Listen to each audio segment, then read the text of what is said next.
Lust to love bold novel episode 1। Darab Shah, जो कि एक माफिया बॉस था और एक कामयाब बिजनेसमैन था, लेकिन कुछ लोग ही इसके माफिया के धंधे के बारे में जानते थे, जबकि इसके दुश्मनों ने कभी इसका चेहरा तक ना देखा था। वो अपने काम को बहुत सफाई से सर अंजाम देने का आदी था, जबकि सारी दुनिया के लिए वो एक मगरूर बिजनेसमैन था। वो एक 24 साल का घमंडी तशद्दुद पसंद इंसान था, जो कि दुश्मनी और बदले पर ही यकीन रखता था, जिससे मोहब्बत लफ्ज़ से नफरत थी। मोहब्बत और प्यार जैसे लफ्ज़ उसकी डिक्शनरी से बाहर थे। वो एक औरत साज था, लेकिन औरत को सिर्फ टिशू की हद तक समझता था। अगर इसे यकीन था तो सिर्फ अपने राइट हैंड हाशिम पर और लेफ्ट हैंड दानियाल पर। दूसरी तरफ नाजलीन, एक 18 साल की लड़की जो कि सीए करना चाहती थी और एंट्रेंस एग्ज़ाम्स की तैयारी में मसरूफ़ थी। इसकी एक सहेली दिलशाद थी, जो कि मशरकी लड़की थी और रहन सहन भी देसी था। दूसरों की मदद करना अपना फ़र्ज़ समझती थी। वो फैशन डिज़ाइनर बन रही थी। हाशिम के साथ 2 साल से रिलेशन में थी, लेकिन वो इसके काले धंधे के बारे में ना जान सकी। हाशिम दिलशाद को बताने से डरता था। एक वही था जो दुराब के चेहरे की मुस्कुराहट की वजह बनता था, जबकि दानियाल एक मगरूर लेकिन मासूम लोगों के साथ अच्छा था। अलीशा को पिछले 6 महीने से जानता था, जो कि 19 साल की थी और स्कूल में टीचर थी। राशिद, जो कि नाजलीन का बाप था, वो एक अकाउंटेंट था और इसकी हाल ही में प्रमोशन हुई थी। दुराब शाह की कंपनी में काम करता था। अपनी बेटी से वो बहुत प्यार करता था। वो दिखने में सीधा साधा था, लेकिन हकीकत कुछ और ही थी, क्योंकि इसकी ज़िंदगी के काफ़ी राज थे। लेकिन इस सब से होते हुए भी नाजलीन इसमें इसकी जान बसती थी। नाजलीन की माँ का इंतकाल हो चुका था। इस वक्त वो सिर्फ 5 साल की थी। वो लड़की रूम के एक कोने में बैठी थी, जिसके कपड़े जगह जगह से फटे थे और वो रोने में मसरूफ़ थी। वो एक डायरी लिख रही थी, लेकिन अचानक इसने कदमों की आवाज़ सुनी। इसने डायरी फ़ौरन अपने बैग में छुपाई। एक ऊंचा लंबा हैंडसम शख्स रूम में दाखिल हुआ। अपने नज़दीक से आवाज़ आने पर वो रोने लगी। इसने खुद को कपड़े से मुकम्मल ढांपने की कोशिश की, जब अचानक किसी ने वो कपड़ा इस पर से उतार कर दूर फेंका था। प्लीज़ मुझे जाने दे सर, प्लीज़, इस लड़की ने रोते हुए कहा। उठो और ये कपड़े पहन लो, इस शख्स ने कहा, जिस पर इस लड़की ने इस बात में सर हिलाया। लड़की ने इधर उधर देखा और चेंज करने की कोई जगह नहीं थी। कहाँ चेंज करूँ, इसने आखिर पूछा। यहीं मेरे सामने। सामने वाले शख्स ने कमीन की मुस्कुराहट से कहा। नहीं, वो लड़की कांपने लगी। क्या तुम चाहती हो कि मैं खुद तुम्हें चेंज करवाऊँ? इस शख्स ने करीब आकर कहा। नहीं, मैं कर लूँगी, इसने फ़ौरन कहा। कुछ देर तक इसने चेंज कर लिया। अब तुम घर जाओ और एक भी बात किसी को बताने की हिम्मत भी ना करना, वरना तुम तो जानती हो ना मैं क्या कर सकता हूँ। इस शख्स ने इसे वार्न किया। जी आप कुछ मत करना, मैं किसी को कुछ नहीं बताऊंगी, लड़की ने बामुश्किल कहा और बैग उठाकर चलने लगी। लेकिन दर्द इसके अंग अंग में था, जिसकी वजह से वो सिसक उठी। सही से चलो वरना, इस शख्स ने इसे देखकर गुस्से से कहा। जी, लड़की ने दर्द में सही चलने की कोशिश की। वो आराम से सो रही थी जब सूरज की शुआएं इस पर पड़ी। इसने आंखें मली और खुशी से बेड से छलांग लगाई। आज तो प्रमोशन सेरेमनी है पापा की, मुझे ढेर सारे काम है और पापा की स्पीच भी तैयार करनी है। इसे याद आया। नहाकर वो तैयार हुई, पापा के रूम में गई। राशिद ने इसे प्यार किया और नाजरीन ने इससे तकरीर तैयार करने का पूछा, लेकिन राशिद ने इसे लॉन्ड्री से कपड़े लाने का कहा कि वो स्पीच खुद तैयार कर लेगा। दुराब शाह इन 4 लड़कों के सामने खड़ा था। वो चारों कुर्सियों से बंधे हुए थे। दुराब शाह ने बारी बारी इन्हें शूट किया और बारी बारी सबको शूट कर चुका। इसके बाद खड़ा हुआ और एक कहका लगाया। शाम को नाज़रीन अपने पापा के साथ सेरेमनी में रवाना हुई, जिसने गुलाबी रंग का जोड़ा पहना था। हाल में दाखिल होते ही वो इसकी खूबसूरती को सराहने लगी। नाज़रीन ने ऊपर देखा। पापा, ये कितना खूबसूरत है, इसने अपने बाप का हाथ पकड़कर कहा। सॉरी मिस, मैं आपका बाप नहीं हूँ। नाज़रीन ने गलती से किसी और का हाथ पकड़ा था, ये जानकर फ़ौरन छोड़ दिया। सॉरी, गलती से मैंने आपका हाथ पकड़ लिया, मेरा ध्यान सजावट पर था। नाज़रीन को हैरत हुई। इट्स ओके, मैं आर्यान, इस लड़के ने तारुफ करवाया। मैं नाज़रीन राशिद। ओह, तो आप इनकी बेटी हो, मैं जानता हूँ, बहुत अच्छे इंसान है वो, आर्यान ने कहा। थैंक्स, राशिद ने इतने में इसे बुलाया। पापा बुला रहे हैं, बाद में मिलती हूँ। नाज़रीन राशिद के पास गई। बेटा, मेरा एक बार कैबिन में जाकर मेरा लैपटॉप लाना, मुझे एक काम करना है। राशिद ने कहा। ओके। वैसे आपका कैबिन सेकंड राइट जाकर आता है ना? नाज़रीन ने कंफर्म करना चाहा था। राशिद ने हाँ में जवाब दिया और अपने कोलीग से बात करने में मसरूफ़ हो गया। नाज़रीन लिफ्ट में दाखिल हुई और सेकंड फ्लोर पर प्रेस किया। लिफ्ट ऊपर जाने लगी। जब खुली तो वह बाहर आकर कैबिन की तरफ जाने लगी। इसने लैपटॉप उठाया और वापस जाने के लिए मुड़ी, लेकिन किसी ने इसे जकड़कर फ़ौरन ही दीवार से पिन किया। नाज़रीन ने डर के मारे आंखें बंद की थी। कौन हो तुम और हिम्मत कैसे हुई यहाँ आने की? दुराब ने इसे देखकर कहा। नाज़रीन ने अपनी आंखें खोली। वो कुछ कहना चाहती थी, लेकिन दुराब ने इसके मुंह को हाथ से बंद किया था। ये जानकर इसने हाथ उठाया। नाज़रीन ने नीचे देखा। सर, मैं यहाँ अपने फादर का लैपटॉप लेने आई थी। फादर? सामने वाले को हैरत हुई। जी सर। कौन है तुम्हारा बाप? दुराब ने इसके तासुरात पर गौर किए बगैर बेतहाशा गुस्से में कहा। राशिद। दुराब इससे पहले इस पर चिल्ला जब एक कॉल आ गई। इसी वक्त नाज़रीन ने वहाँ से जाने की कोशिश की। दुराब ने अपनी कॉल सुनी। कहाँ गई वो बिच? इसने इधर उधर नज़र दौड़ाई तो वो गुस्से में चिल्लाया। दुराब अपने कैबिन में जा रहा था जब इसने एक आवाज़ सुनी, जो कि इसे नागवार गुजरी थी। इसकी खबर लेने के लिए वो पहुंचा और मारने के इरादे से बढ़ा जब एक लड़की लैपटॉप उठाती हुई इसे नजर आई।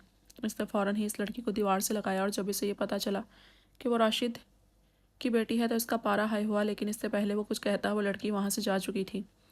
वो गुस्से से धाड़ा और पार्टी में चला गया। इसकी नज़र नाज़नीन पर पड़ी जो कि राशिद के साथ खड़ी थी। वो कौन है? सेक्रेटरी को बुलाकर इसने पूछा। सर, राशिद की बेटी है।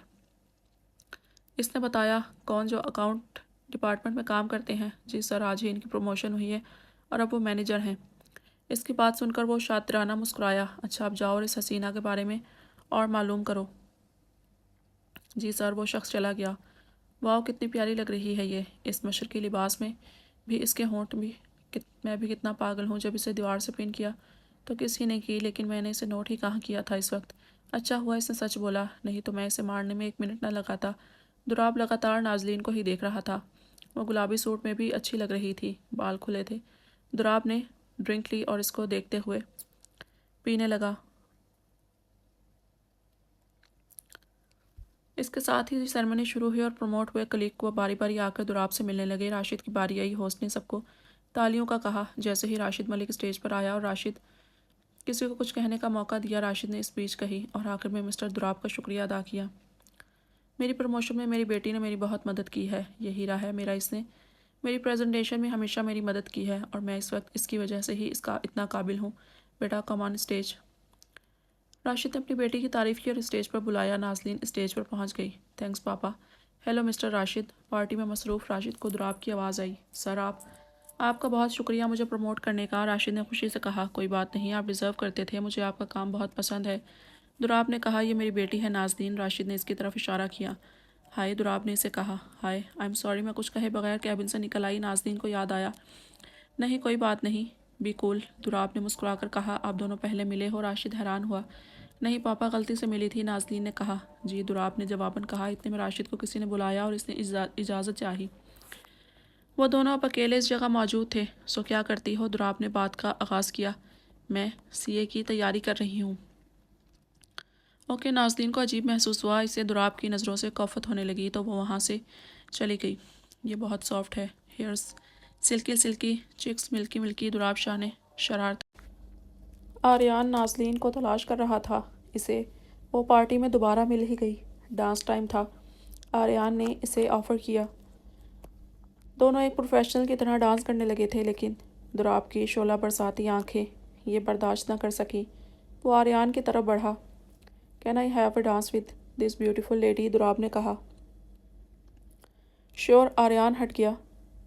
दुराब ने नाजलीन का हाथ थामा और इसे अपनी तरफ खींचा। इसने अपने बाजू को नाजलीन के कमर पर रखकर दायरा बनाया। नाजलीन ने अपने दोनों हाथ दुराब के सीने पर रखे। दोनों बीट पर डांस करने लगे। दुराब ने इसकी तारीफ़ की। You are beautiful. Thanks. Nazeen ने इतना ही कहा।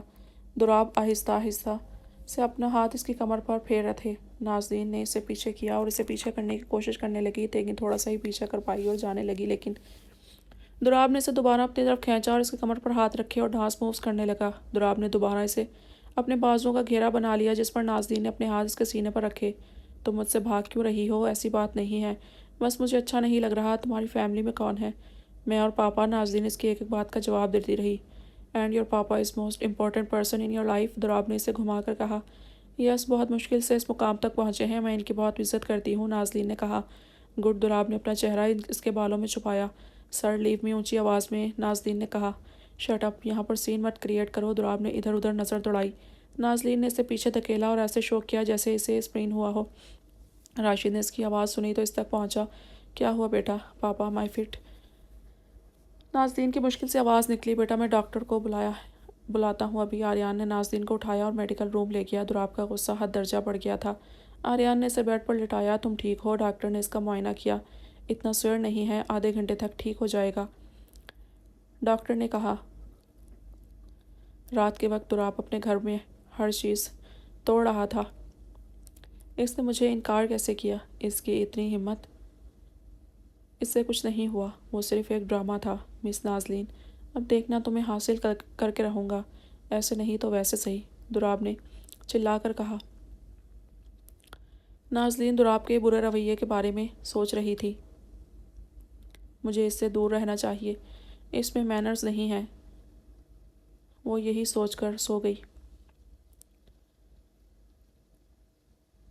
अगली सुबह नाज़नीन ने काले रंग का सूट पहना और दिलशाद से मिलने जाने लगी, लेकिन सड़क के दरमियान में इसे कार के अंदर धकेला गया।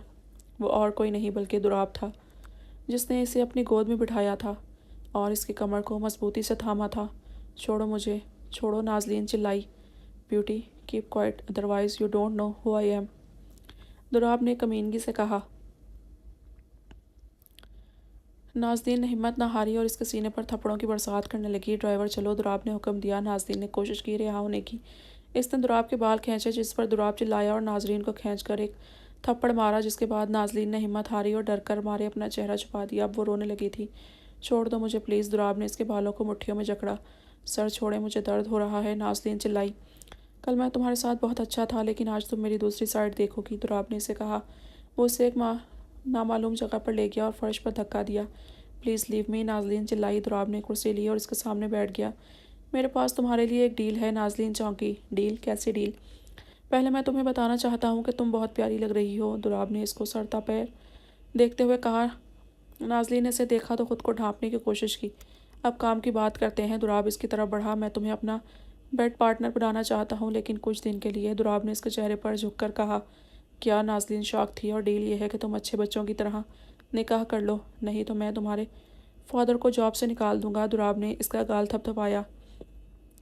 नहीं, तुम ऐसा नहीं कर सकते, नाज़नीन चिल्लाई। मैं ऐसा ही करूँगा और कोशिश करूँगा कि इन्हें कहीं और जॉब भी ना मिले। दुराब हंसा था। नाज़नीन ने खौफ से इसकी टांगें पकड़ी। प्लीज़ मुझे जाने दो, तुम कोई और लड़की ले लो, लेकिन मुझे जाने दो। ये कहकर इसे दुराब ने इसके बाल नोचे और एक थप्पड़ मारा। कल तुम्हारी हिम्मत भी कैसे हुई मुझे रिजेक्ट करने की? हाँ, एक्टिंग करने का बहुत शौक है ना? अभी बताता हूँ, इसने कहते साथ अपना जूता नाज़नीन के पाँव पर रखा। वो चिल्ला उठी। अब ठीक है, ब्लडी।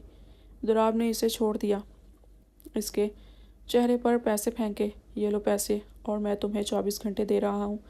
घर जाओ, सोचो, और ख़बरदार जो कुछ भी किसी को भी बताया। मैं कोई नाजायज़ ताल्लुक़ नहीं रख रहा, जायज़ ही रखना चाहता हूँ, लेकिन अगर तुम ना मानी तो मैं मजबूर हो जाऊँगा, दुराब ने कहा और चला गया। वो खड़ी हुई और बगैर पैसे लिए घर गई। बेटा क्या हुआ तुम्हारी टांगों को? राशिद ने कहा। कुछ नहीं पापा, नाज़नीन ये कहकर अपने रूम में चली गई।